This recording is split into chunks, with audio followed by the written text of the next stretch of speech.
Super. This is a video for anyone who's interested in how insoles are produced. This is the celebrated 10-minute trick, in which we attempt to make a pair of casted insoles from a pair of rough casts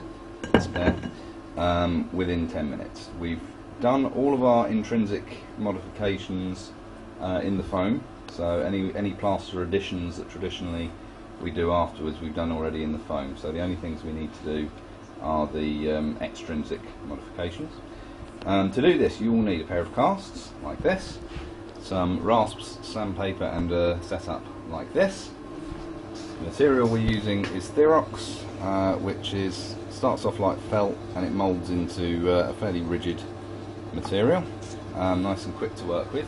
A timer, an oven, a vacuum former and a grinding machine, lest anyone know what they look like, and a camera person, smile camera person. So what we're going to do is start the timer at 10 minutes and see if we can get the insole finished by then. So I shall hand over to my lovely assistant. There you go, lovely assistant. Right then, so 10 minutes. We've got the oven at about 240 degrees. So start the clock. Get the material in the oven. Now, with the casting, if you can actually sort of focus on what we're doing. My face is beautiful and alarmingly attractive, I know, but there you go. First thing you want to do is get the top smooth. If you don't get the top smooth, as soon as you put the cast in the vacuum former, it will snap. If it rocks around like this, then when you push pressure down, it will snap around it. If you smooth it off, it won't. Bit of bottom scour on a bit of wood, make sure the top's nice and smooth. Got to get the planter surface smooth. This is your base plane, which we know is flat to the ground because when you foam box cast it always is.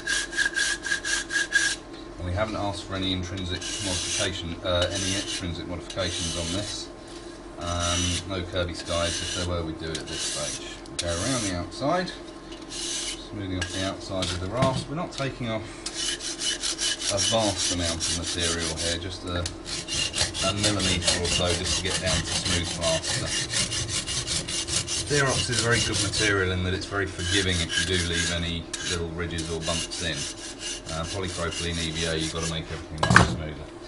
Abrasive roll, cloth backs, not paper. Paper will just shred. A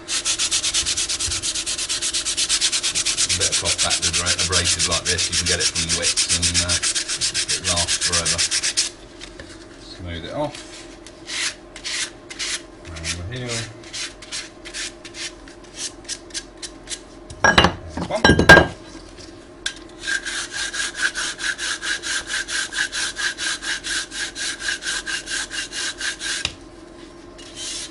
The position that we actually cast these feet in was not subtalar neutral, nor was it matte.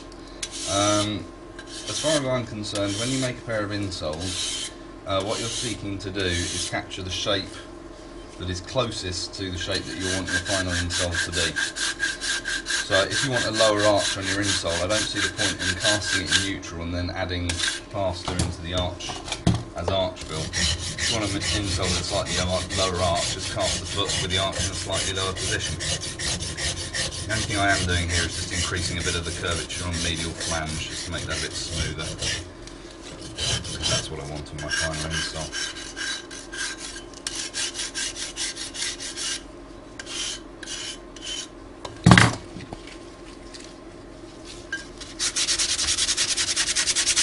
This is infinitely easier if the cast is nice and dry. If you do this with a dry cast, it all comes off as dust. If you do it with a wet cast, it's like trying to sand cheese. And it just leaves bloody great scores in there. So there's our nice flat cast. Make sure our base is nice and flat. There we go. And we whack this in the vacuum former. 2 at a time. It's not a huge vacuum former, it's all fairly NATO standard. It is a huge vacuum pump. Doesn't need to be one that big actually, you can get away with a much smaller one than that. Some people even hand draw, and although that doesn't work with Therrox, it can with some things. Time wise, we are at 3 minutes 30 seconds. I'd like to cook this for 4 minutes. So we're actually going to have 20 seconds of introspective silence. Going on holiday this year? No. All broke. Student. Yeah, student. Yeah, there you go. No holidays for you. Right, 4 minutes. Take plastic out, stick it on the top, black side down, vacuum pump on, make sure your heel's in the right place. Slam it down, shut the oven. Now, this is where Therrox really wins, as far as I'm concerned. Doing this with EVA doesn't take much longer to heat it up. Yeah. But doing this with Therrox, the Therrox actually, because the fibres all mesh together, Yeah. you don't have to wait for it to be fully cold or fully cool before you actually take it out. Okay. So you only need to leave it in there for sort of a minute or two. Okay, what temperature was the oven on? The oven was on about 230 degrees. Okay. The official, the recommended temperature for Therrox varies depending on how hard you want it. If you cook it at a lower temperature for a longer time, you'll get a much thicker material with somewhat less tensile strength. Yeah. If you cook it hotter and shorter and quicker, then you get a material that's not quite polypropylene, but certainly as stiff as vitropene, if not a little bit stiffer. So we'll give that about a minute or so. Moment of introspective silence. You have time to eat a biscuit. You can make an insole in 10 minutes and even eat a biscuit. Super. Right, that'll do. So open the tap, shut the vacuum pump, lift it off. Our casts have of course not cracked. There we go. Now we could just grind all of this off, but I think one of the reasons that a lot of people screw up at this stage is that they leave themselves too much work to do on the grinder. Right. We can cut the excess off with a pair of snips. That way your first 5 minutes on the grinding machine, which is when your concentration is best, is used on the business bit of the orthotic as opposed to wasting. Are you just cutting around the plaster line from the cast? No, I'm cutting approximately the shape that I want the insole to be. Once again, I'm not being dictated to by the shape of the insole. By the shape of the cast, I'm cutting more or less the shape I want the insole to be. When you start off, it's best to actually draw on the line and cut round the line. Okay. But I've made sort of several thousand, tens of thousands pairs of insoles, so I don't tend to bother with that anymore. 3 minutes 25 seconds, more than enough time Good. to grind down a pair of insoles. High speed grinder, you've got to be a bit careful with this because it does melt this material. So,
Oh, look at that, 9 minute trip. 49 seconds to go. So what we want with our insoles, if you want to look at these, is it wants to be nice and stable on the ground. We don't want any rocking and rolling. We've got a high medial flange here because this is a paediatric insole. It's going to go into a shoe which will contain it quite nicely. I've got a slightly flattened heel with no extrinsic or intrinsic wedging. It would have been very easy just to have ground the edge of the cast off and made a curvy skide, but I didn't want that with this patient. A little bit of a lateral flange just to control it on the outside of the foot. Tensile wise, there's a good deal of resistance in that. In a kid, I'd say this will probably last them a year, by which time they'll have grown out of it. 4, 3, 2, 1. Thank you. Well.